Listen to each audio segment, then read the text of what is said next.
Со стратегија ќе го решаваме проблемот на одгледувачите на свињи и пласма на свинско месо, најави од Свети Николе ресорниот министер Цветан Трифуновски. Направивме практично си дадовме еден рок за заеднички да направиме една стратегија која што ќе значи враќање на свињарството на тоа што некогаш беше, а тоа е да го задоволиме домашната потреба од свинско месо, квалитетно свинско месо, кое што практично ќе значи и поевтино, односно заштеда на семејниот буџет на секој еден граѓанин. Денешниот официјален старт на берба на винското грозје е под инспекторски надзор. И ја лично ќе бидам присутен на терен. Мораме да законот го практицираме на секој дел од државата да важи подеднакво исто. Земјоделците, во конкретниот случај лозарите, ќе почувствуваат како навистина треба да се спроведе законот.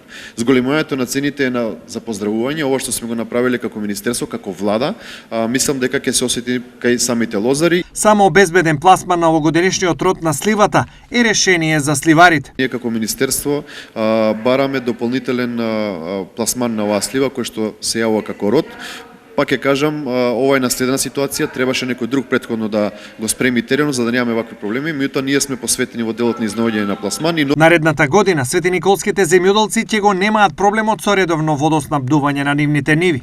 Ние како влада ќе обезбедиме доволен број на средства, односно финансии во буџетот за 2025 година за да ги санираме сите уништени системи кои што се практично нефункционални и имаме најголем проблем во минатото заради тоа што немаше вода или пак немаше доволна количина на вода.